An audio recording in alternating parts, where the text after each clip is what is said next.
Hey folks, welcome to Maza's Mobile Musings.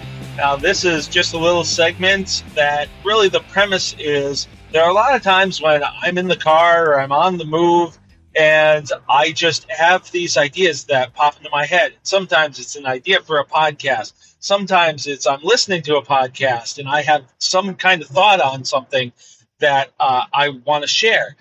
But so many times, by the time I get to a place where I can write something down or something, it's past. It's poof. It's gone. So this is going to kind of be a window into these other thoughts that I have that don't fall within the structure of the normal podcast. So a lot of times it's going to be things that maybe don't fit into a podcast. There may be some times when I have an initial thought on something and later I'll decide to make it a full podcast. But it really depends. So this first one that I am going to be talking about is, the news, well, not really the news, but the talk, the chatter about what's happening with the New England Patriots quarterback situation as of Thursday night's game. And obviously Thursday night was the first time that we saw Drake Maye play quarterback for the New England Patriots in a regular season game. And the results were mixed, but, I mean, I don't know what else you could really draw from that. So the talk has become even louder about when is Drake Maye going to start? Are we going to have a Drake Maye decision soon, et cetera, et cetera? And I haven't been one who since the start has had a hardline stance on, oh, you got to start this guy, or oh, well, you got to sit him, you got to rest him, or you got to have him watch and learn. I feel like different guys are different, and part of the coach's job is to figure out what is going to work best for their guy. So with that in mind, I feel like you can't start him right now with this offensive line looking the way that it is.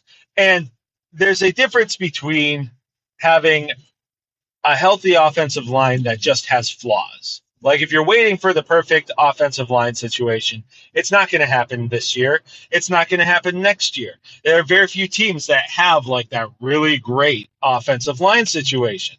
So as long as it's like, as long as you know what it is and it's not a complete dumpster fire, you can make an argument to start it. But right now, it is a dumpster fire. And it's not just because of the talent that would be on the starting group. It's that you don't have your starting group. The Patriots played their fourth string left tackle, and they're on like their third string left guard. You've got your right tackle, who's actually a right guard, and he's a good right guard, but he's not playing good right tackle right now. So you have all of these problems with your offensive line to the point where I don't see where the benefit is to starting a quarterback in that situation, especially when you're trying to develop and trying to determine if he's your future. I don't know how he possibly learns how to run an NFL offense, how to do the things that you're supposed to do as a quarterback, like read defenses and understand what the limitations are and what your skill set is when this is what's going on around you. I can understand why people have the desire for this to happen. And there's something to be said for the idea that you'll learn how tough he is for sure, and you'll learn about his resiliency, and there's certainly, some kind of merit to that. But I don't think that any of that outweighs the potential harm to his development.